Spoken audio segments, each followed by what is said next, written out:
All right, we can call to order our City Council meeting. I'm going to start with our invocation by Chaplain Eileen Brownwell.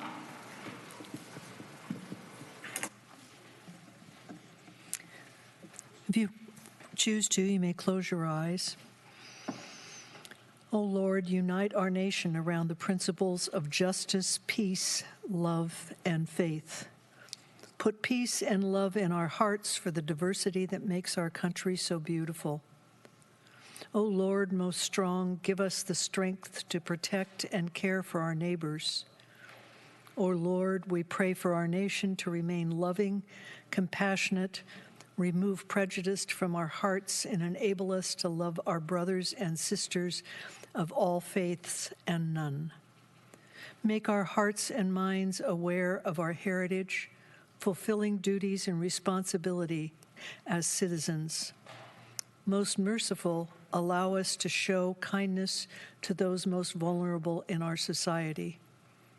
Protect us from evil, inspire and guide us in defending those open to abuse. Most generous, allow us to give in charitable activities to help those most in need. Give our government vision and wisdom as they take decisions affecting peace that surrounds us.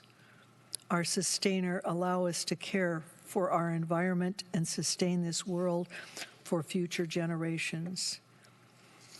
Make true in our nation and community the ideas of freedom and justice and brotherhood for all those who live for them. Make our hearts generous so that we may treat others as we wish to be treated ourselves. Help us to share that which we have with others for your sake.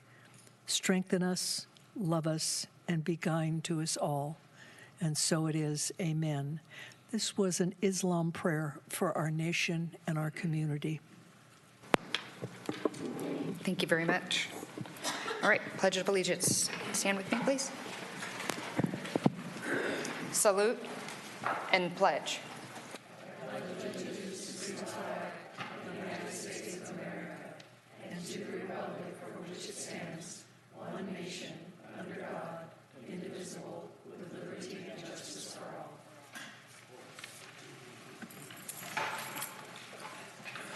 Roll call, Madam Clerk.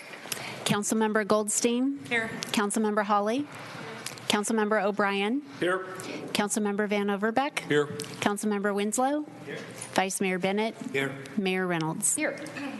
Speaker card announcement. Anyone wishing to address the council on any matters listed on the agenda should first complete a speaker card found at the back of the chamber. Once completed, turn in your cards to the city clerk, and the speakers are taken into the order the cards are received. Once the first speaker begins, no additional cards will be taken. Persons demonstrating rude, boisterous, speaking on matters outside of the jurisdiction of the City Council, or engaging in otherwise disruptive behavior will be called to order. If such conduct continues, I may call a recess, requesting the removal of such persons, if needed, from the council chambers, and adjourn the meeting or take other appropriate actions. Closed session announcement. Mr. Lamb. Thank you, Madam Mayor, City Council. Earlier this evening, the City Council recessed in closed session. All council members were present. The council recessed in closed session for item 2.1, public employee performance evaluations for the city manager, city attorney, city clerk. City Council provided direction. No final action was taken. That concludes my report. Thank you. Now we're going to recognize our outgoing commissioners. And tonight we will start with our Arts Commission. Can we have all of our outgoing art commissioners please come up?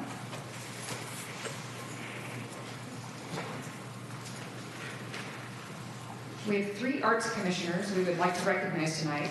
Monica McDaniel is being recognized for 16 years of service on the Arts Commission. Louis Nava is has served 4 years on the Arts Commission, and Kimberly, I always say it wrong, Renala, thank you, is being recognized for 7 years on the Art Commission. So I have your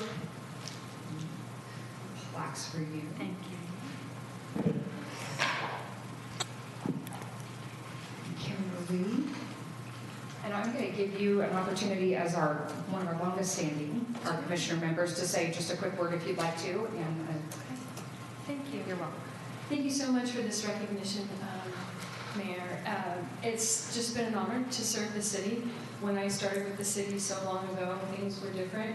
And during my time, I've seen things evolve. We've seen funding go away and come back. But keeping an eye on economic prosperity and tourism and keeping the city vibrant. Chico is the #10 arts town in the country. People don't know that. That's part of our job as art commissioners to say that and to recognize that. And it's just been an honor to serve. Great. Well, it's been an absolute honor to participate with the city for the Arts Commission in the past 7 years. I didn't realize it was that long. It's been great to participate in all the programs and grant funding projects and just developing a lot of systems to carry through the Art Commission as they continue their work. And it has been an honor and privilege to serve alongside all the other art commissioners. Thank you so much. Thank you.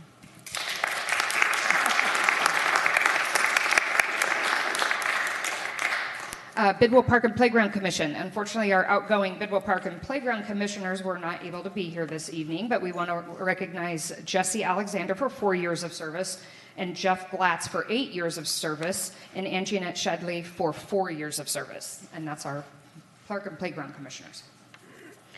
Climate Action Commissioner, Ashley Kohler, are you here? No, we don't have Ashley. Okay. Well, we want to thank Ashley for her 4 years of service on the Climate Action Committee. And on the Planning Commission, they were not able to be here this evening either. So we want to thank Paul Cooper for his 4 years of service and Lindsay Pullen for her 4 years of service. Thank you so much all for your time and dedication to the community and serving on these commissions. It's a lot of time away from your family and a lot of effort to do it, and we really appreciate it.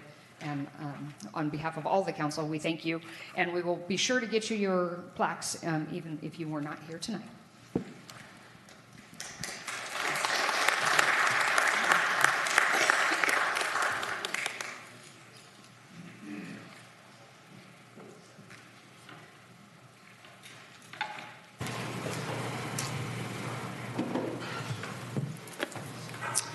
All right, consent agenda. All matters listed on the consent agenda are considered routine in nature and they can therefore be enacted in one motion. Do we have any speakers? None. None. Okay. Any council disqualifications? All right. Consider a motion? Oh, are we allowed to pull items from the consent agenda? Oh, if you'd like to. Yeah, I just had a question or comment about 2.2, so I wanted to pull it. You want to pull 2.2? Yeah. Okay. I'll even make a motion on the rest of the consent agenda. Move to approve. Second. We have a motion and a second. Okay. Okay, and that was with item 2.2 removed, as well as on 2.1, ordinance of the City of Chico amending Chapter 9.29 of the City of Chico Municipal Code, prohibiting unauthorized syringe exchange programs and the furnishing of syringes or hypodermic needles within the city except as authorized by state law and establishing reasonable regulations of the same. This is the final reading and adoption. Councilmember Goldstein? Aye. Councilmember Hawley? Yes. Councilmember O'Brien? Yes. Councilmember Van Overbeck? Yes. Councilmember Winslow? Yes. Vice Mayor Bennett? Yes. Mayor Reynolds? Aye. Carries 7-0. All right. Item 2.2. Councilmember Goldstein.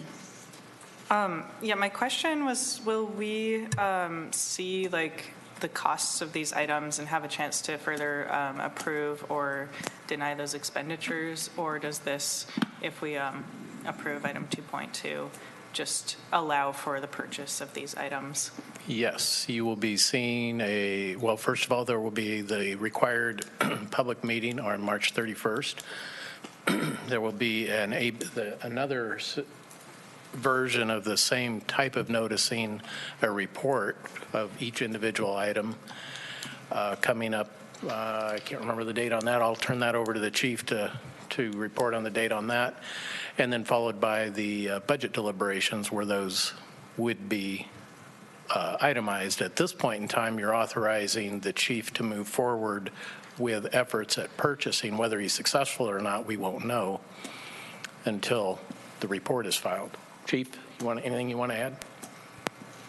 I think that clarifies it. We do have the March 31st public engagement meeting where we'll meet. Actually, we usually meet in here, but it's booked. And we'll meet over at the Old Municipal Building this next time. Same process, get the community engagement piece. And then once that's completed, we'll then work toward any additional requests through the city manager with the standard budgeting process. Thank you. All right. Consider a motion and a second for 2.2. Move to approve. I'll second that.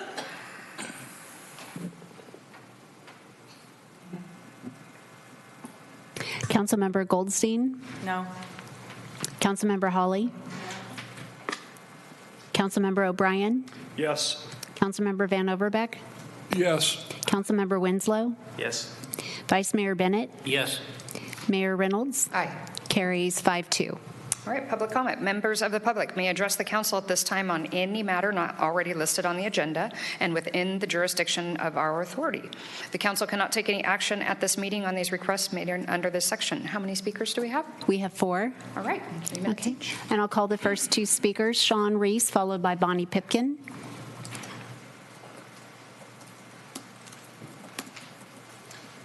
Good evening, Mayor and council members. My name is Sean Reese. I'm a field representative from the NorCal Carpenters, Local 1599, and I'm here to advocate for a cause that is crucial to the well-being of our community, the need to provide area standards for labor on construction projects in our community. Area standard labor language needs to be the template the developers use in our beautiful town of Chico and on any projects. Construction workers are the backbone of our town's growth and development. They work day in and day out, dedicating their skills and labor to shape our landscape. I'd like to express that without these standards, the construction force is systematically abused through wage theft, 1099 where workers have no workers' comp when injured on the job, and a litany of safety violations. Healthcare and a livable wage are a vital necessity of the workers building our projects. Apprenticeship programs ensure the projects are built to the highest degree, and local hire ensures not only tax revenue from money spent by the workers, but ensures those workers can enjoy the basic things in life, like spending evenings with their families, maybe attending their child's Little League games, or going to a dance recital, instead of commuting in traffic for 2 hours. By promoting local hiring practices, we can create jobs for our own residents, reducing unemployment rates and fostering a sense of pride and ownership in the projects that shape us. The housing crisis in California is a very real issue, and the only way to mitigate the problem is by building more housing. But we shouldn't take advantage of the workforce helping us solve that crisis. And those same workers should be able to afford to live in the communities that they're building. The language that should become the policy here in Chico would support responsible contractors that are already doing the right thing by their clients, employees, and our city itself. These responsible contractors have proven time after time that they can perform to the highest standard. This policy would bolster Chico's working class and cultivate a responsible market for good contractors. This would create a minimum standard for developers that are coming here, telling them that you value your citizens that build on our land. I look forward to talking about this more with you in the future. Thank you for your time. Thank you. Bonnie Pipkin, followed by Bo Powell. Hi, Council. My name's Bonnie Pipkin. If I haven't met you, I started on the Arts Commission 2 years ago, and I just wanted to thank you for the acknowledgement to our outgoing commissioners and just say a little bit more. Thank you to Louis Nava for really starting the utility box project that is in full swing now and is going to beautify our downtown. And thank you to Kimberly for her leadership as chair, and to Monica McDaniel, who's really become a mentor for me since I have joined the Arts Commission. And I am now chair of the Arts Commission, a position that I take great pride in. And but I'm speaking to you not on behalf of the Arts Commission, but as a citizen who is an artist and is working and producing and bringing art to Chico. We have an amazing Arts Commission now, thanks to all of your nominations, and a lot of very energetic people who want to make a lot of exciting things happen in Chico. And I know that you are all considering the budget right now, and there are many things to weigh. We're super thankful for the 1% of the TOT tax that has brought us the granting program that we're able to provide funding to our amazing community arts organizations. And we had a strategic planning meeting at the beginning of March where there were just a lot of really incredible ideas. And so as you consider your budget, which is a very complicated thing, respectfully to all of you, I believe that a lot of really amazing community arts events could happen with the energy that's on the Arts Commission right now. And I'd love to meet with any of you anytime to tell you about the ideas that came up in the strategic planning meeting, because there's a lot of really cool things afoot. So thank you. Thank you, Bonnie. Bo Powell, followed by Mary Gardner. Well, again, I came here in 2014 and talked about the illegal spraying. And of course, she said that it's not in your jurisdiction, even though the fire department comes out to our neighborhood, and even though the school bus goes down my street, you know. That was 11 years ago. They legalized spraying the public right-of-way in 2015, 5 months after I came here and was complaining. Butte County had a law they made, standard practices law for agriculture. And by refusing to enforce the law, Butte County has facilitated taking away our rights to travel around without being sprayed. Now, I came here in December so I could talk here when Sean Morgan and Mayor Coolidge was here. Well, after I said what I've said here, Mayor Coolidge went on the Action News, and he said he was proud that they, hired 47 police officers since he was on the council for eight years. That's 40% of the police officers have been hired, knowing that probably, or maybe not, knowing that the Enloe Hospital facilitates this. We have the highest cancer rate, the highest suicide rate, the most ACEs of any adverse childhood experiences. We don't even count spraying children with chemicals as an adverse childhood experience. The mayor here, has a special needs kid. When they had the Special Olympics, the cops were running with the torch. Action News makes sure they show an orchard just freshly planted there. Every chance they get, they use public employees as props to normalize the spraying of us. Chico State is well aware of it. I've attended retirement classes or meetings full of Chico State retired, and they know all about it. But just like the public employees, their unions are facilitating crimes against them. Now, I know good people need a little bit of a nudge sometime, and that's what I'm trying to do. Trying to get you to ask the media to respect your community, respect your families, respect your children, respect your businesses. Thank you. Thank you. Mary Gardner. Good evening, everybody. I'm Mary Gardner, currently the president of the Chico Arts and Culture Foundation. And I'm here just to echo the honoring of specifically Monica McDaniel and her 16 years of service. I served alongside her in many different capacities over those 16 years, and we really would not have gotten through some really hard times without her leadership and generosity. She just has a huge heart, but also is very thoughtful and one of the most considerate people in terms of listening to all points of view, and she always brings that to the table. And I've just been really, really proud to be alongside her in this journey.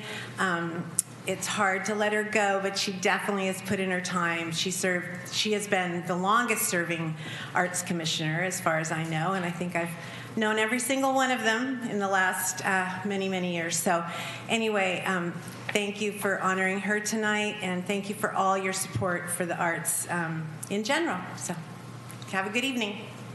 Thank you. She was our last speaker. All right, regular agenda. 5.1, consideration of an ordinance amending Chapter 1.4 of the Chico Municipal Code, adding additional conditions for real properties constituting a nuisance related to missing and boarded up doors and windows. Mr. City Attorney, John Lamb. Thank you, Mayor, City Council. This next item is an ordinance amending the city's nuisance abatement code by adding additional conditions of real property that would constitute a nuisance. In 2024, on several occasions, the City Council engaged in public discussions regarding the conditions of buildings in downtown Chico and the city, which had missing doors and windows and were boarded up for long periods of time. Those conditions are an attractive nuisance. They lead to further structural deterioration of the buildings and negatively impact the property values of the surrounding area. At the November 19th, 2024 City Council meeting, the City Council directed staff to update the city's nuisance abatement code to address those issues. The proposed ordinance before the council tonight amends the definition of what constitutes a nuisance to include an occupied or vacant building with broken or missing skylights, windows, or exterior doors. In addition, buildings having boarded up windows or openings that are not painted with a minimum coat of paint that is similar to or compatible with exterior colors of the building. For these new violations of these conditions are subject to existing remedies under the city's code, municipal code, such as administrative nuisance abatement, administrative citations, as well as civil and criminal penalties and remedies. That concludes my report. I'd be happy to answer any questions council may have. All right, does council have any questions? Mr. Winslow? She was more ready than us, but that's okay. I'll get you next. This is the second time we've updated the nuisance ordinance since I've been on the council. Probably not you, John, but would somebody give just a public update on how enforcement of the previous update has worked, or how it hasn't worked? Has it?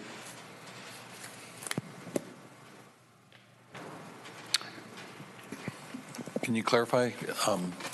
Well, these are tools we use mostly to engage people who aren't working to remedy situations. I mean, there's 31 items listed. In the end, they're just additional tools in the toolbox. We have certain folks, for instance, that are maybe fixing an interior, don't want to put the facade back on until they identify a tenant, and in good faith they are seeking a new tenant, and they maybe use some boarding and then they put a mural on there. So those are people who are working in good faith. Sometimes we have people that aren't working in good faith. So this is just an additional tools to our toolbox to engage those folks, if that makes some sense. That's great. Yeah, I guess in particular, a lot of people ask about downtown buildings in particular. We're kind of like what was on everybody's mind as we added both this and the previous update to the ordinance. And people ask me a lot if, like, what's happening for this or that building that's vacant downtown, if people are receiving fines under the ordinance. Or I know for a long time we had a list, I know, of kind of different descriptions of situations with property owners. But any other information you think for people to know? Yeah. I mean, are you referring to a specific property? Well, the one that came up as a specific city council hearing already, I don't like to single them out, was Second and Main. Yeah, there were some commitments made about continuing and meeting some deadlines. Those deadlines haven't been met. That individuals receiving notice of violation and citations on a weekly basis that constitute daily fines. There's some discussion, hopefully, to get started again. There's nuances and lots of details. He needs to receive an encroachment permit. He feels that that's not something he should go through at this time, so there's been back and forth. Of course, we need to have that encroachment permit for liability purposes in the city and working within the sidewalk and the street area. So there's a lot of devil in the details, but what the tools are that once we use these to engage an individual, and if they won't proceed, then we go to our citations and notice of violations. And those are the tools, and they continue to escalate. Yeah, that's great. That's more than I actually knew, Mr. You were sitting in Brendan Auduboni's seat. But yeah, I wanted to get a better view of you all. Yeah, no, that's great. That's the only building that's been fined under the ordinance, is that correct? Or in the downtown. In the downtown. Okay, yeah, thanks. Councilmember Goldstein. Yeah, I had a similar question. Basically, what's the process for enforcing of this? Can citizens just report to code enforcement if there's a nuisance of this type in their neighborhood, and then fines are levied on them? I'm not really familiar. Again, we don't just, we're not the building police. There are lots of circumstances that happen with each situation, and so we work within those realities to try to get people to move forward. So, again, I think some folks believe, honestly, that we're, if somebody's not doing something we want them to, that we go out and arrest them and force them to do something. That's not exactly how it plays out. And I'm saying that jokingly, but there is, I think, some people think we can make them, but we instead use the tools we have, including citations, notice of violations, things that will be potentially putting a lien on their building or cause them other stress as they, pay their taxes or other things like that. So it can sometimes be a drawn-out process. Sounds good. Thanks. Mr. Van Overbeck? Yeah, thank you, Brendan. I just think in the case of, again, the building that we were talking about, I don't want to, we all know which one it is. Those windows, the openings have not had windows in them for 12 years.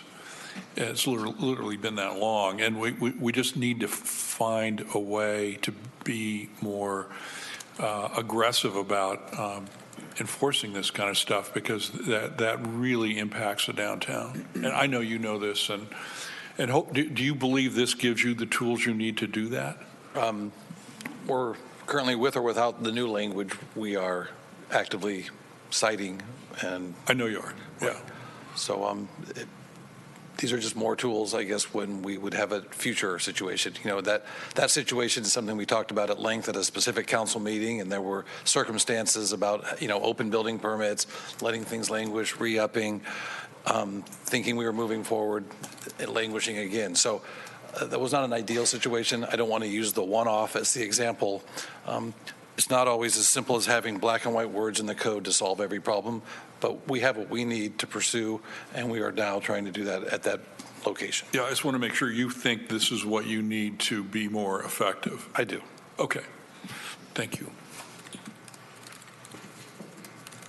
Go ahead, Mr. Bennett. So I have a copy of 1.14230, the penalties. And I think at some point we need to take a look at the penalties being assessed to actually motivate. That's a nice word, to motivate some folks that don't seem to understand the damage they're doing to downtown. I'll leave it at that. Can I just clarify one thing? On 38, a vacant building having a boarded up opening that is not painted with a minimum of 1 coat of exterior paint. So even with this new language, they can still have boarded up building fronts for a long period of time, which I thought we were trying to avoid that. That's why I tried to provide an example of somebody who maybe has actively fixed up their interior. They don't want to put the facade back on until they get final direction on a new tenant. Mostly we have folks that engage or put a mural up, and they're seeking a tenant. I mean, they're not able to achieve that. I don't know what benefit we would receive from penalizing them as they seek a tenant. It's Plus, we're not just talking about front windows, we're talking about windows. And there are many situations in old buildings, I can see a couple from my office, where they're boarded, painted, look good. It's a situation where internally, the configuration of the building no longer is using that window, so they have it plugged, for lack of a better term. So once, as Brendan mentioned, no amount of words can possibly describe every adverse situation that we'll ever run across, unfortunately. But I do believe we have, in totality, with the 31 items listed, and it says not even limited to what we need if someone's just not moving forward with anything. But when we engage them, it doesn't mean they're all of a sudden going to just jump to attention either. It's incredibly challenging sometimes. Gotcha. All right. I just wanted to follow up on Councilmember Bennett's comment that it seems like maybe we need to look at our penalties being assessed. And you've already touched on this, so sorry if I'm dragging it on, but are there other tools you need or higher fines that are allowed for you to use? Because I'm worried that we're going to keep seeing this problem with the aforementioned building downtown or other buildings. Well, we could certainly review, that's a different section of the code than the one we're discussing tonight, but that is in 1.14.230. It's a pretty typical level of fines, I would characterize it as, but if council wants to explore more, we certainly can. So we can put that on an agenda request for Council. another meeting. Yes, Mayor, Mr. if I may, typically with administrative citations, the fines are typically set by government code. So for non-building code related violations, it's usually $100 plus $200, and then it escalates up to $500 for the third violation. For building code violations, I think it goes up to $1,000. The point of that, though, is I think these citation amounts, they sound like they aren't a lot, but we are able to cite by the day. So once you get to 3, you're at $500 per day. So just keep that in mind. That's really helpful. It is significant. And then it does go to $400. The goal and then up to $5 for a frequent violator. I'm sorry. Yeah, no, it is significant, and it does add up, and it's cumulative. The goal sometimes, if we sometimes levy a notice of violation and a fee, and they quickly say, oh, no, I'm ready to get back at work, we can rescind those. It's a tool. In some cases, the amount isn't going to necessarily make that action happen, even if it's incrementally more. Again, this situation is unique. We're talking about the code that's supposed to be citywide, but we're all frustrated with the certain situations. So, yeah, this isn't about any particular one. And I specifically remember when we brought this up, this was, we have worked with the carrot for a long time, and we have a lot of patience and a lot of ongoing conversations and working with people on a one-on-one. However, when the stick is needed, we needed to update, and that's why we're here today for that. So thank you, Mr. Lamb, for getting that back to us. And do we have any speakers on this item? We do not. Wow. All right. I'll consider a motion. Before a motion, is there going to be discussion? Do we have questions? Do you have more discussion and questions? Go ahead, Mr. Van Well, I have a point I want to make. One is related to number 30. This is, again, the boarded up windows. I don't want to see any boarded up windows. And if the interior configuration has changed, you got a masonry building, you brick up the opening and you make it look like, and we see that all over town with older buildings get repurposed.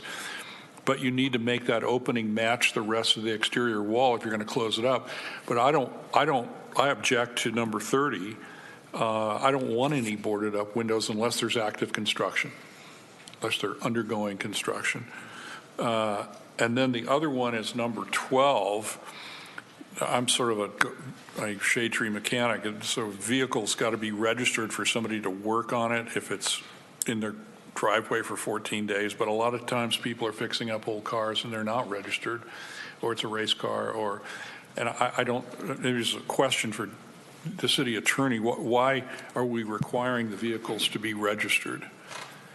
Councilmember Van Overbeck, so number 12 is actually existing code that was not addressed in this amendment. So that was passed previously by the council. Okay, it's not important enough if it was open for discussion this time, I don't want to go back. Yeah. Can I make one comment regarding number 30? So I think that, and Brendan can probably talk about this as well, but I think there are some valid times and reasons for using boarded up windows. For example, if a window is destroyed for whatever reason, Brendan's already talked about the long drawn out process from code enforcement. So in order to send notices of violation and ask someone to put in a new window, that could take weeks. It could take a long time. And in the meantime, the owner may want that building boarded up just because it prevents vandals, squatters from going into that site. Sure, well, that would be a situation where there would be construction, so you're waiting to get the window to replace. That's fine. That's not what I'm talking about. What I'm talking about is somebody just boards up the window, the opening, and paints it and leaves it indefinitely. So there, if you have construction going on, you're going to replace a window or you're doing more extensive remodeling to the building, then that's fine. But there should be some time limit, 6 months or 9 months. But you know, we have buildings where they've been boarded up for, you know, a decade. Mr. Lamb, I think did you have anything else?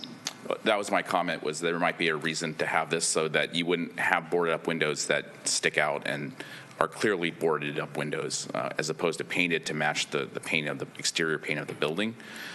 Aesthetically, a little bit more pleasing than just wood. Yeah, I described this when we looked at internal affairs as putting a second layer of lipstick on a pig.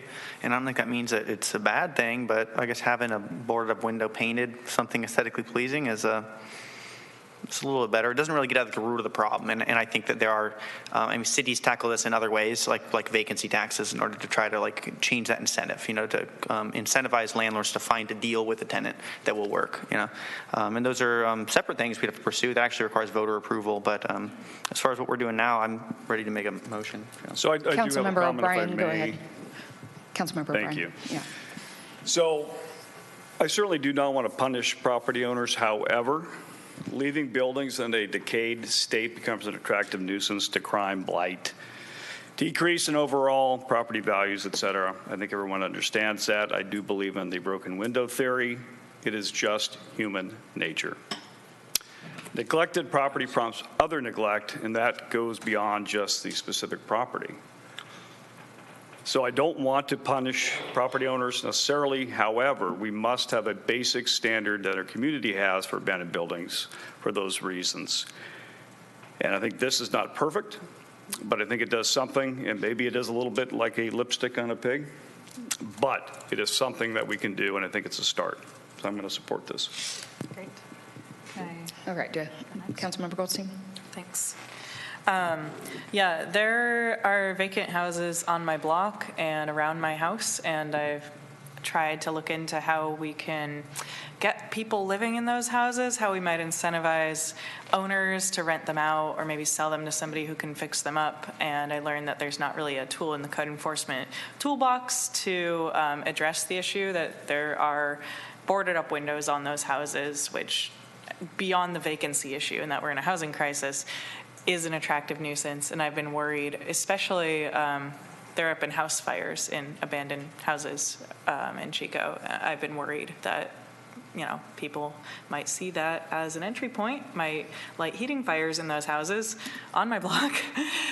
So I am very excited to see this move forward. I wonder though, will painting a board on a window really fix the problem? It's a little bit harder to tell that there's an entry point into an abandoned house if it's not bright wood, if it matches the house. But I'd also support if we were to clarify some language if needed, you know, make sure that this is a temporary allowance. I'm not sure that we should allow people to have painted, boarded up windows for a long period of time.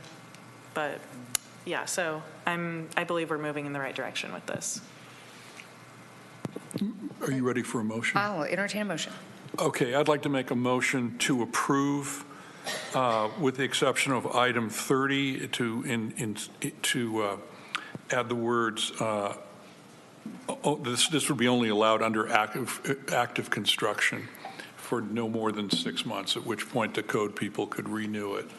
So you can paint over your boarded up window if you're under construction. That includes waiting for a window that was broken, and you can only have it boarded up for 6 months. Did you get that, Debbie? Okay. I'll second that. Okay. All right.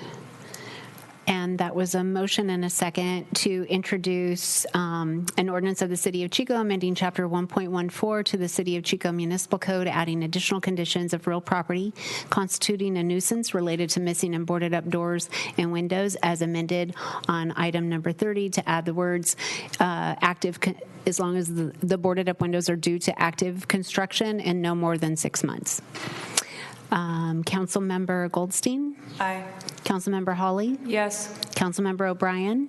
Yes. Councilmember Van Overbeck? Yes. Councilmember Winslow? No. Vice Mayor Bennett? Yes. Mayor Reynolds? Aye. Carries 6-1. All right, 5.2, Downtown Chico Property Business Owners Improvement Assessment Increase. Deputy City Manager, Ms. McCarthy.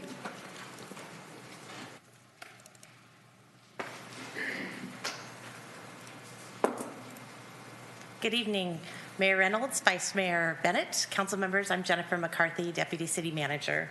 Before you tonight is the Downtown Chico Property Business Improvement District proposed assessment increase. The Property Business Improvement District, or PBID, was originally formed in 2017 with the concept of making downtown cleaner and safer for all visitors.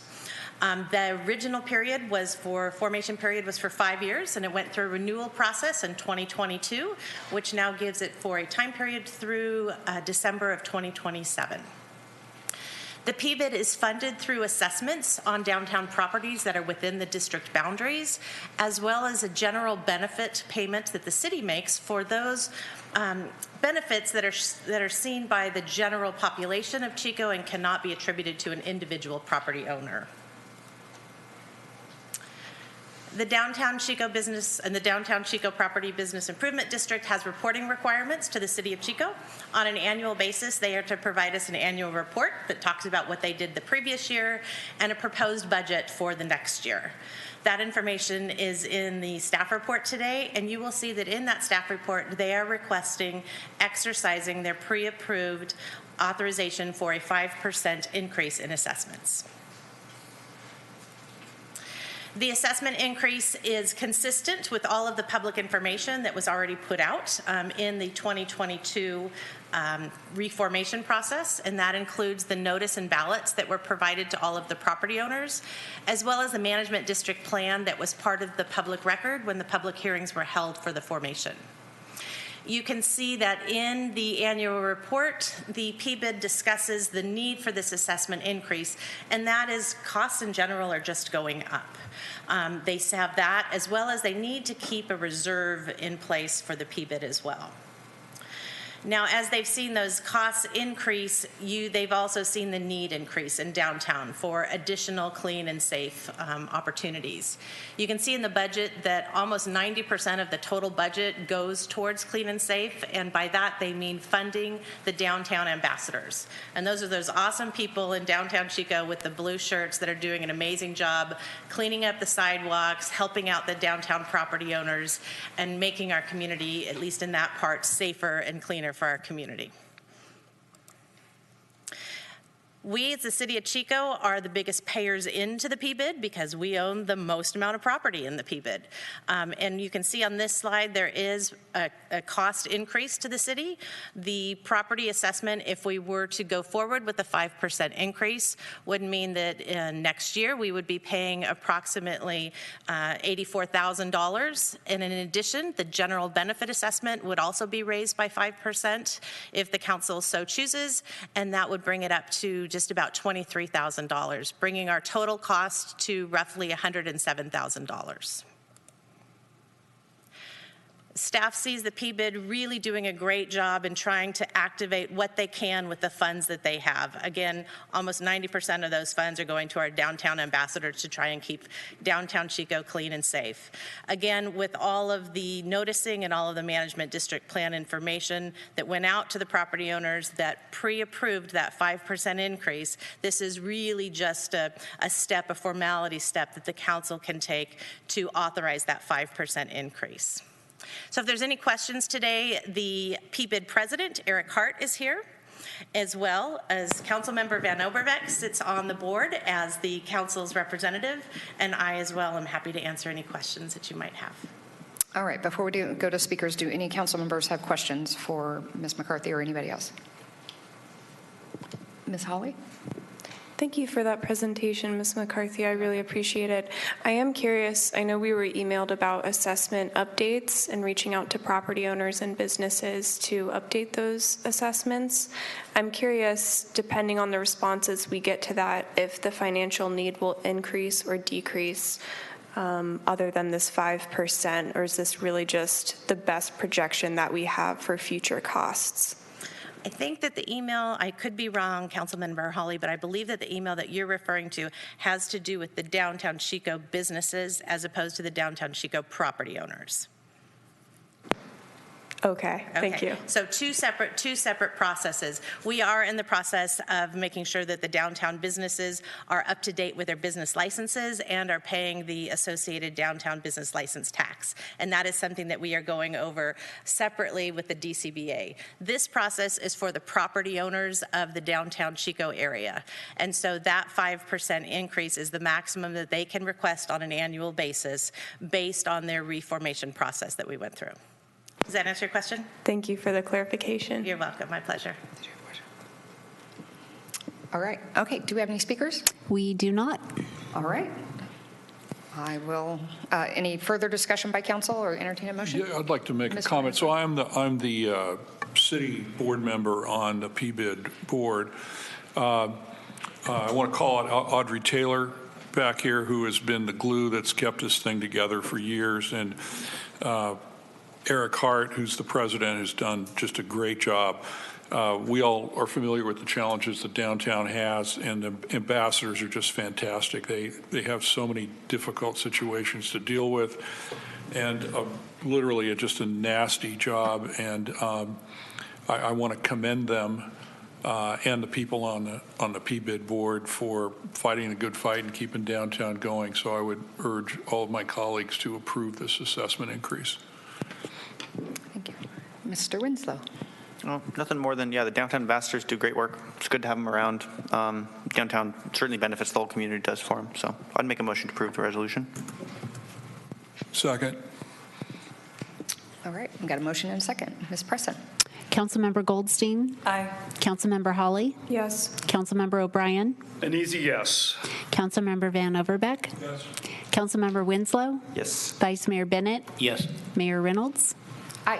Carries 7-0. All right, 5.3, consideration of a side letter agreement between the City of Chico and Chico Police Officers Association regarding out-of-class assignments to management positions. Ms. Martin. Thank you, Mayor Reynolds, members of the council.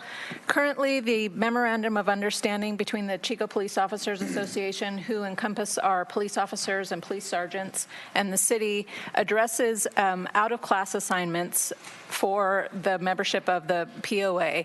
Currently, anybody who is assigned to an out-of-class assignment receives around a 5% increase to their base pay if they're assigned to that assignment, not less than 4.5%. And then in a separate section of their MOU, there is discussion under the overtime section that talks about those people who are assigned in out-of-class positions intermittently, who are in management positions, who are like a sergeant going into a lieutenant position. Lieutenants are in a different MOU. They will receive overtime pay. But if that same person were to be in that position for 30 days or more, they won't receive overtime pay, but they will receive a allotment of management leave, much like other management positions do, more a salaried employee. The problem with that is that the out-of-class assignment is still at that 5% rate. So this is a rare instance. This is for somebody who is covering for a lieutenant or somebody who is in a management position who is out on an extended leave. So there's a need to fill that position for an extended period of time. So in that case, if the sergeant, for instance, is going into a lieutenant position, they're still only receiving a 5% increase from base pay, no overtime pay, and also in that instance, they're removed from their alternative assignment, if there is one, if they're on a detective assignment or a special team or something like that. Often that's happening as well. So it comes to that they, for that period of time, will be receiving less than what they would at their normal assignment. They do have the incentive of gaining the experience. However, the incentive is less when it's a longer duration of time and their pay is being reduced. So the purpose of this side letter is to treat those employees more like a interim assignment. So placed in that position as a manager as that position. So they would get a 20% increase of their base pay, and then also the stipend if they were to be assigned by the police chief to the, the watch commander position. That's up to the police chief whether he would do that. So with that, I can answer any questions. All right, any questions for Ms. Martin? Mr. I've Van got one. Overbeck? Go ahead, Katie. Councilmember Hawley? I was just going to ask if this was the standard across all departments, that anytime someone is stepping up into a role for an extended period of time, their pay rate would go up by 20% in addition to that $650 stipend. It depends on the classification and the assignment. That it is. Usually it's, at least 10% or something like that. With these assignments, when a police sergeant is promoted permanently into a management position, they receive a 20% pay that also includes their alternative assignment pays. So it includes that extra 10% or 5% or whatever it is that they're assigned currently as their sergeant position. The out-of-class assignment is based on their base pay, so it's not quite as much of an increase as if they were going to be promoted permanently into that position. Thank you. So I have a question. Eric, hey, Eric, could you move back so I can see? Thank you, yeah. Otherwise, one of us is going to have to go to the chiropractor tomorrow. So let's say I'm a sergeant, and lieutenant has a medical leave, and I get put into that lieutenant's job. So as the sergeant who's in the job on an interim basis, am I getting paid the same as other lieutenants or more or less? Well, that depends. If currently you'll be getting less because you're lower on the pay scale. If you're at a 20% rate, I think generally still, because it's based on base pay, the way that it's proposed now, you'd still be getting less, because I believe that most of the lieutenants are at the higher end of the scale. Okay, so even though I'm in an interim job, I'm getting a significant pay bump, but I'm not getting the full payment I would get if I were in the job permanently. Correct. Do you have a sense of what the differential would be? Is it 10% or 15? Maybe this is a chief question. Depends. Yeah, I think I can make it a little more clear. Doesn't have to be precise. I'm just trying to understand.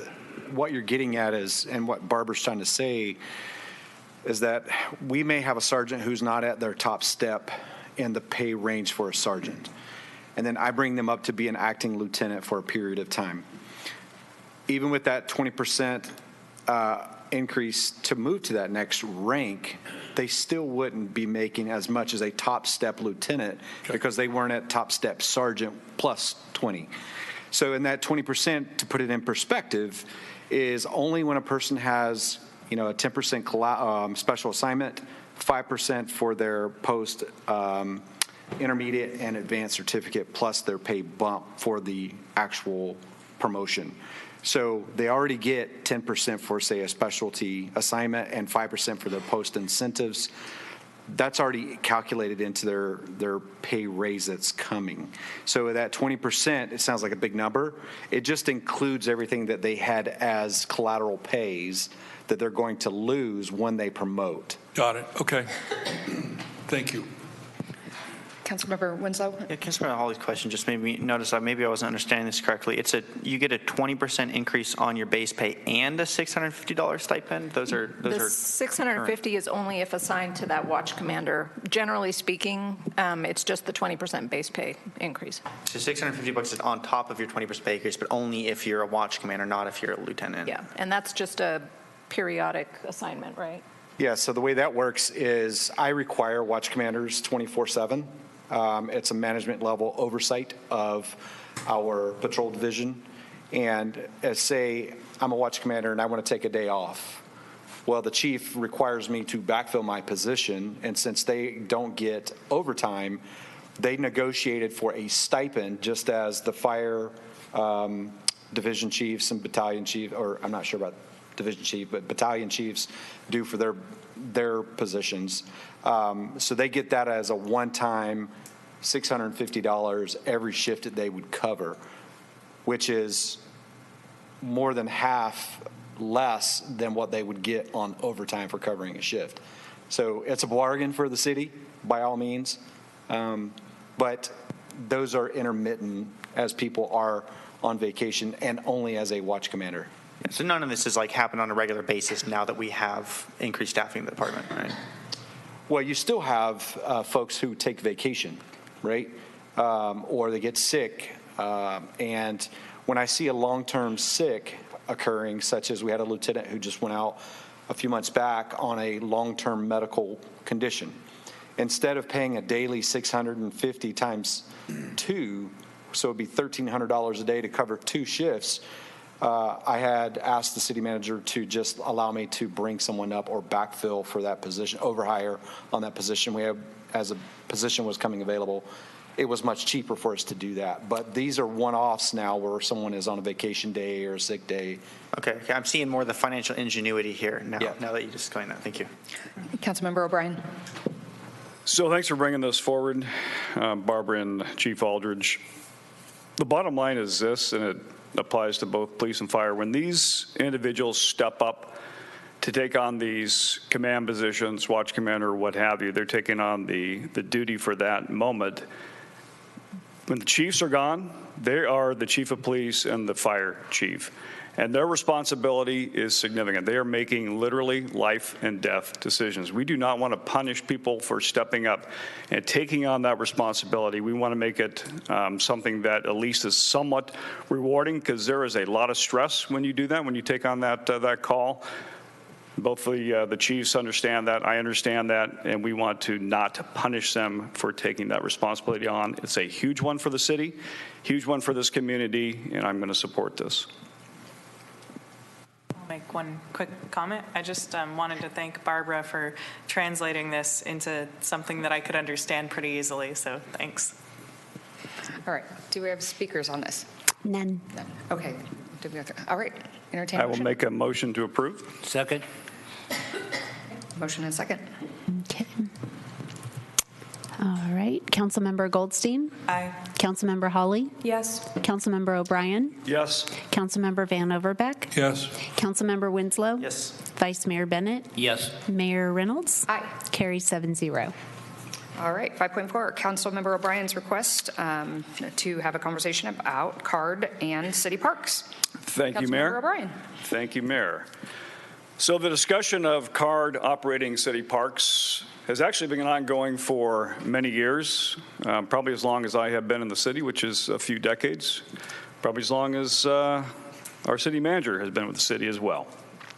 And it includes conversations that have occurred recently. And that's all good, and there's reasons why those have occurred.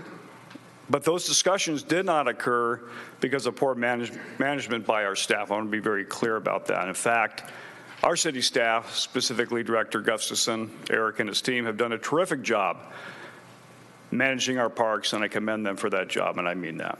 Thank you. But what CARD could provide, in my opinion, is an enhanced focus on recreation. It is in their name. I think there is great potential for a partnership between the city and CARD. However, to move beyond the discussion phase, which has again been ongoing for many years, I believe the two governing boards, meaning the City Council and the CARD Board, need to formalize those discussions on what this partnership would look like, interest, cost, timing, sequence, capacity, and ultimately what the recreation opportunities could look like. I think it is a blank canvas, I really do. However, as I said, we need a mechanism to get this information to the decision makers, meaning the CARD Board and the full council, to do this justice. As such, I'm requesting that we, the City Council, officially direct staff to engage with CARD and bring back options to both governing boards. That's my proposal. All right. Before we go to speakers, do we have any questions for Mr. O'Brien? Mr. Winslow? So I know you're saying like blank, like we could consider everything, but are there particular areas you have in mind? Are there particular ones that you think are not should not be considered for turning over to card? And I think really that's part of the conversation, because I don't think we maybe understand some of those dynamics. There could be issues with specific parks that would not be conducive to card running. I don't know what those are, but I think that's part of that conversation. Yeah, and you say the Bidwell Park and Playground Commission will no doubt play a role, but you're recommending we just have the boards meet. I mean, do you want to send it to the Parks Commission first in order to have some of their feedback? And I think certainly getting their feedback would be beneficial. If that's, again, part of their function, I think that would be respectful to do that for them. Absolutely. And beneficial. All right, do we have any speakers? No. All right. Do you want to turn that into a motion then? I will Mr. turn O'Brien? that into a motion, Madam Mayor. Thank you. Can I request, do we have the card director here? If we could request a comment from you, would you mind? Is that okay? Just what So I was trying to spare you, Annabelle, but since you've been called, I can't help you now. No problem. I'm happy to be here and happy to continue to partner with the city. I think we have an incredible relationship. You're right, we do recreation, we bring the fun, right? And so I think there's a lot of benefit in formalizing that conversation to figure out what are the things, what are the opportunities, and what that could look like long-term. I mean, we've got a history. I think it started like 80s or something like that. So it just makes sense to continue that conversation about how we can continue to leverage the facilities and the spaces of the city and allow CARD to do its fun programming.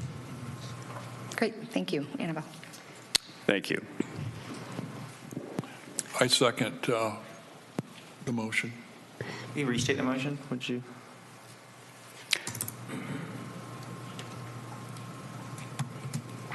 So I have that you would like to direct staff to, let's see, let me get up there. You did indicate that you wanted it to now go first to the Bidwell Park and Playground Commission first for consideration and then on to CARD. I had ongoing discussion. Obviously, the two governing boards would need to formalize a discussion on what a partnership sequencing capacity would look like. And then someone said, I believe when Councilmember Winslow asked about whether that was going to the Bidwell Park and Playground Commission, you said that would go there first. So I just, if you can tell me what sequence you want that in. I want them to weigh in whether this would go to them initially first. I don't know if that's necessary, but certainly getting their opinions on this, whatever that looks like, I'm fine with as well. Yeah, my request for friendly amendment would be we send it to them first, and they'll have a hearing on it, and we'll get some report from them. Question as to what Can I is, make give them direction? I want to hear the city manager. I'm sorry, Mark. Hold on. question as to what is it? And my thought as to how we would proceed with this is probably one or two parks at a time. And then we would go through that process because we would have some work to do to try to identify the operations and management costs that CARD is going to want to take over operations and management of each, and each individual park is completely different as to what that means. And by the way, CARD was started in, I think, 1948. So that's really older what than all I of us. mentioned regarding capacity and timing.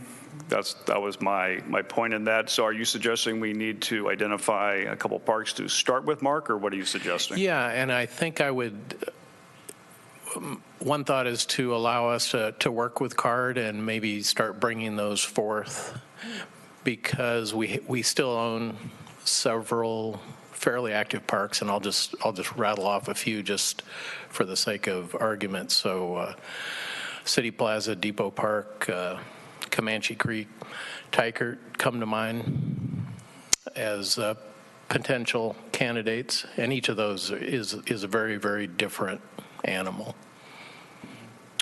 And I would like Children's Playground looked at as well with yes. that list. Yep.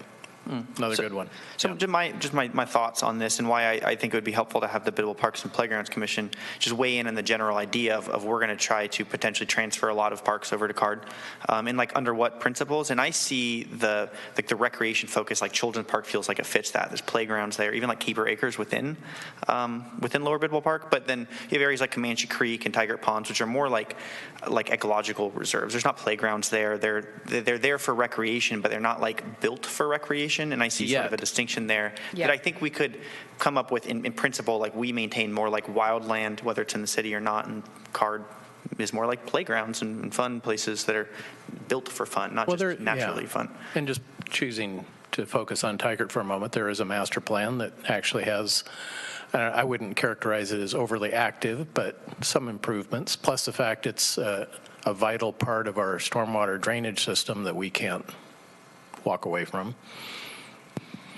So again, each of those is very different animal. Right, yeah. Okay. So my point is really to get this going. That's what we need to do. And I don't want to get lost in the weeds right now because we don't even understand what those weeds are. So I'm going to stick to my original motion that was seconded by Tom at this point. Certainly we can look at some point if we want to ship this off to Bidwell Park and Playground Commission to weigh in. I'm fine with that, but I want to get something going. I don't want to get lost in the weeds right now. Just one comment. I think it's important for our city staff and CAR to define what it is before you take it to the Bidwell Park and Playground Commission, because their initial reaction, if it's unformed, is probably going to be negative. But if they have something specific to respond to, because I think it's a good idea. I'd like to see it happen. And so I'm not suggesting you change your motion, and I'm not going to withdraw my second. But I think that would be the right order, or the order I would suggest. Can I ask a clarifying question?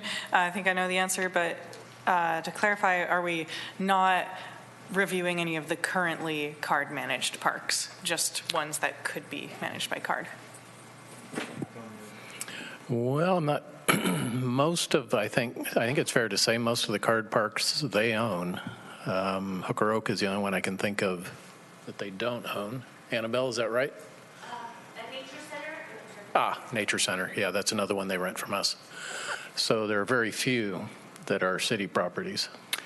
So if we want to narrow the scope a little bit in honoring of your comments, Tom, why don't we do what the city manager suggested, those parks that you named, Mark? Let's look at those specifically. And if that gives you enough direction as far as them taking those specific parks on, and we can always bring other parks back into the discussion later. Okay. I just, something that strikes me as kind of like we're doing something confusing and not on the right path. We have an upcoming discussion recommending the Parks Commission discuss a Bidwell Park master plan, like big picture kind of thing. And now it feels like we're going down to picking off some little pieces of parks, and we're going to discuss turning them over to CARD. And I feel like it would be worthwhile to have sort of a general overview of all of our parks and what direction we're going and why. And I feel like the Parks and Playground Commission would be helpful in that. In that we should be giving the commission that is, their role is to advise us on parks, the responsibility to do that before we make the decisions in advance of the discussion, before we curtail it and then send it to them as a ready-made project, like we're going to give CARD these parks. Okay, but we have a motion and a second on the floor. So on that motion and second, I think we should wrap that up. Unless somebody's going to do a friendly amendment, we need to move that forward. Yeah, I proposed a friendly amendment. I guess it's just backing for it that we send it first to the Bidwell Parks and Playground Commission, these questions. And that was a friendly amendment? It could have been. Okay, I'm sorry. So the motion that I have is to direct staff to work with CARD to discuss this, bring it back. When it comes back, obviously with those identified areas, then it would also then go to review. After the council hears it first, it would then go to the parks, the Park Commission, the Bidwell Park and Playground Commission. As I mentioned, if I may jump in, as I mentioned in my original comments, I'm fine with them weighing in and what sequence that is. I'm not that concerned. But I want to get something going. I want to get that discussion started. We don't even know where we're going to go with this. We have to start somewhere. Right. Let's get this going. Let's get this moving. Would you accept just having it go? So staff and CARD staff are going to determine what it is, but then bring it to Parks and Playground Commission. So we see it next with their having weighed in and having recommendations. If it does not delay this conversation too long, I would be okay with that. All right, we have a motion and a second. Ms. Preston, are you clear? That's the... I'm as clear as mud. No, actually, I do understand what it is. Okay. Thank you. Councilmember Goldstein? Aye. Councilmember Hawley? Yes. Councilmember O'Brien. Yes. Councilmember Van Overbeck. Yes. Councilmember Winslow. Yes. Vice Mayor Bennett. Yes. Mayor Reynolds. Aye. Carries 7-0. All right, item 5.5, Councilmember Winslow, Butte County Tax Sharing Agreement. Well, Mr. Winslow. there's a little theme of like interagency things going on here right now. I'm just now seeing. So I had asked to have discussion. I appreciate everybody for approving it on tax sharing agreements. There's a really complicated, detailed history going back, and I did not know all of it when I first brought this up. I had made mentions of this city-county tax sharing agreements. There's property tax and there's sales tax, and I had gotten these really like extreme reactions from people, and some of that suggested to me that there was something like not right with it all. I had some conversations with Ms. Sorensen. He sent further information to us since then, and my sense is what I've concluded through all my research, which came out in this report, is that there is grounds, I think, to say that the city of Chico ought to be apportioned more of the overall tax revenue. The fact that Butte County has passed their own Measure H, and that's kicking in April 1st, gives them the opportunity to be secure with their budget, and that this is the best time we're going to have to reconsider this kind of thing. One thing I learned is it's not the first time that this has been brought up, and of course, actually when this was set in 1987, it was on the heels of lawsuits back and forth. There was like 3 from the city, 5 from the county, something like that. But it was there was a lot of hostility around it. I don't see any basis for us to have that sort of attitude towards this.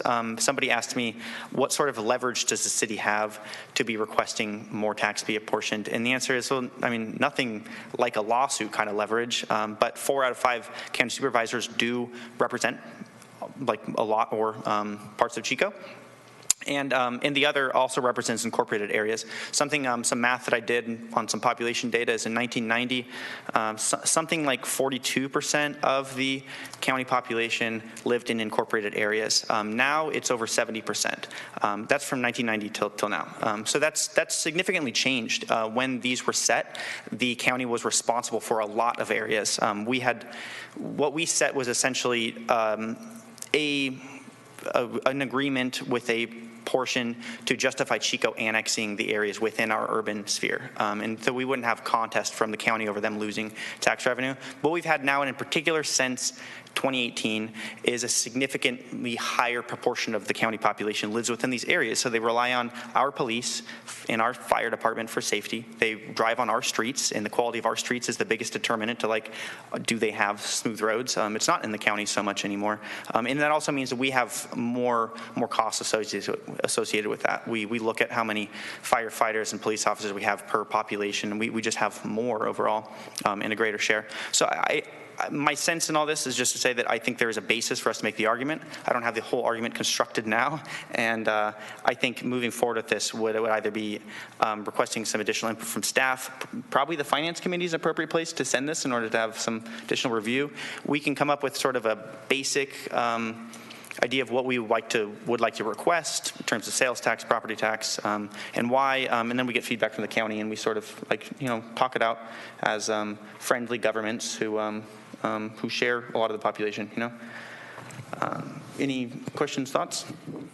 All right. I was Councilmember or Vice Mayor Bennett. I know. I was wondering where you were going with this, because I could not tell from everything that you had put before us, but you're proposing to go to Butte County and ask them for some money, correct? Yeah. So ask simple, that. Simple. Yeah. Let's keep it simple. Yes.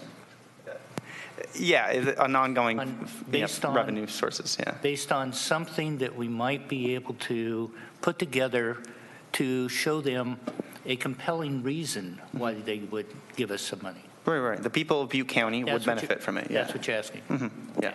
Thank you. Any other comments for Councilmember Winslow? Mr. Van Overbeck. Well, first of all, I want to commend Councilmember Winslow for doing the work on this. And it does appear on the surface that we are not being appropriately compensated. How exactly we convince the county to give us more money is not clear to me without some sort of leverage. The other thing I want to point out is that the finance department is in the middle of budget season, and so I'm very sensitive to burdening them with this, but certainly we could take it on in a finance committee and do some work on it. So I mean, I don't see any good reason not to look at this other than that it's going to consume some staff time, and I don't want to put that on them right now because you're in the middle of budgets. Fair. All right. Do we have any speakers on this item? None. None. Okay. I'll entertain either further discussion or a motion. So I agree with you. But I think another component might be to allow us to form an ad hoc committee. We could invite some of the county personnel, sit down and talk. You don't want it. I will note that we have the local government committee. Both Councilmember Van Overbeck and I sit on it. We have quarterly meetings. They're kind of like spaced apart, but it is something that we could pick up there. We kind of get into the details of things in that. So if we send it to Finance Committee, then from there, you guys could. We would probably the also local talk about area, it in the local government committee, regardless of it in Finance Committee, yeah. But that probably is a good place for it to be. I mean, at least the discussion is local government committee. I mean, that's both entities, the two entities that are involved, that would make sense. Right. I don't know how receptive they're going to be to giving us more money, maybe something that we need to keep in our back pocket for a while when other conversations come up and negotiations come up, but I'm just not sure how receptive they're going to be to those conversations. That makes sense. I mean, yeah, so for anybody who doesn't know, 5 out of 7 of council members and 4 out of 5 county supervisors have to approve any amendment to this. So it's not like you scrape by with a bare majority on this. People really do have to see that this is a benefit for the majority of people in Butte County, which happen to live about in Chico now. In other incorporated areas also have a similar stake in this conversation. Can I ask, Ms. Sorensen, because you know a lot about this, you sent us a ton of documents, which I leafed through on this, and as far as sending it to Finance Committee to take a closer look, do you think, based on the information we have available, you can take a closer look, or would it really call for some investment of staff time in order to advance the conversation? Well, I think finance is a good place to start. But at some point, as some of you have alluded to, we would have to come up with some compelling argument for why we think the share should be tilted in our favor. So, some of those documents you sent us on other tax sharing agreements, they calculated the cost of services in the area, and they looked at the budgets of the individual governments and said who's really struggling for this and that sounds like a lot of work. It's a lot of work, and plus the fact that some of the comparisons, for example, that 2017 comparison was very, I'll go with crude. You know, it didn't take under consideration much. For example, you could compare us to Reading, but Reading has its own electric utility. We don't. They have their own water utility. We don't. We have CARD. They don't. They have their own recreation district. CARD gets a share of the property taxes.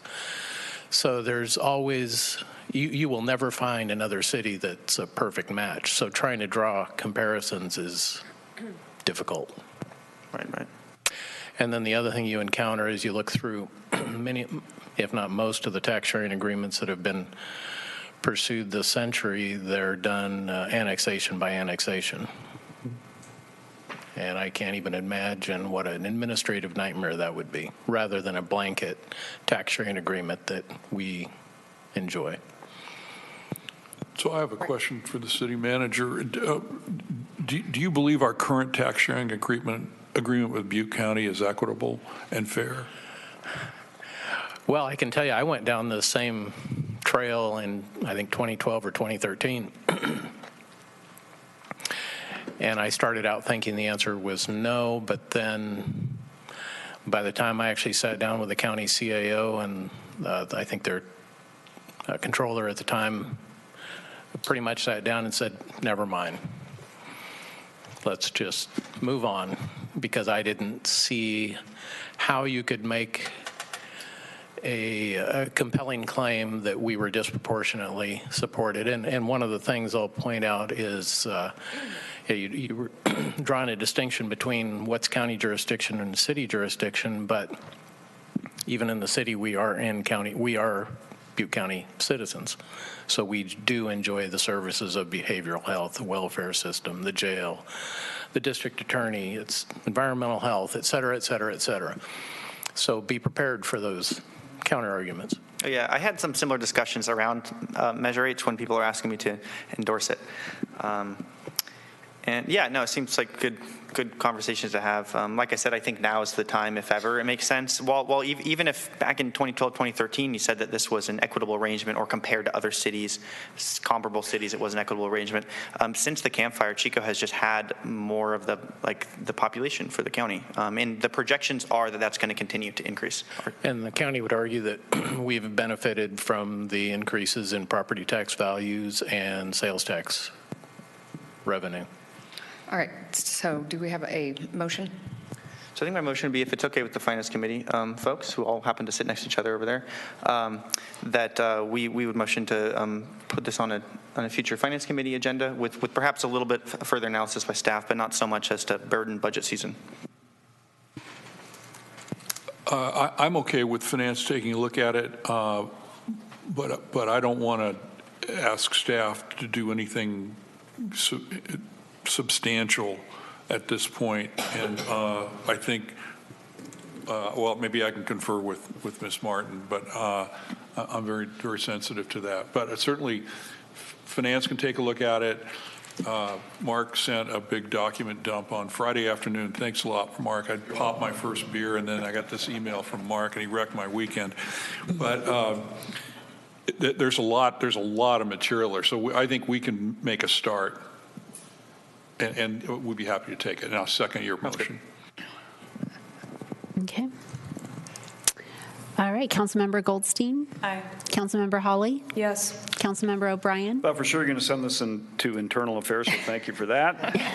This is a yes. Van Overbeck? Yes. Councilmember Winslow? Yes. Vice Mayor Bennett? Yes. Mayor Reynolds? Yes. Carry 7-0. All right, reports and communications. The following reports and communications are items provided for the council's information. No action can be taken on these items under this section unless the council agrees to include it on a subsequent agenda. City Manager's report, Mr. Sorensen. All right. Councilmember requests. Pursuant to APMP 1010, council members may verbally request an item to be agendized at a future meeting. After stating what the item would be, the majority of council is needed for staff to agendize it. Do we have any council member requests? Councilmember Hawley. I think in light of our conversation on item 5.1, it would be appropriate to agendize a discussion on overviewing our ordinance that looks at penalties for property owners who have neglected properties. I understand from Mr. Lamb's comment that we do have some constraints from the state and federal government, but just look at where we do have city autonomy to dictate what those penalties are. All right. Do we have a second? I'll second that. Okay. All right, Councilmember Goldstein? Aye. Councilmember Hawley? Yes. Councilmember O'Brien? Yes. Councilmember Van Overbeck? Yes. Councilmember Winslow? Yes. Vice Mayor Bennett? Yes. Mayor Reynolds? Aye. Carry 7-0. All right. Any others? No? All right. We will adjourn to our strategic planning session tomorrow at 11 a.m. here in the chambers. Thank you.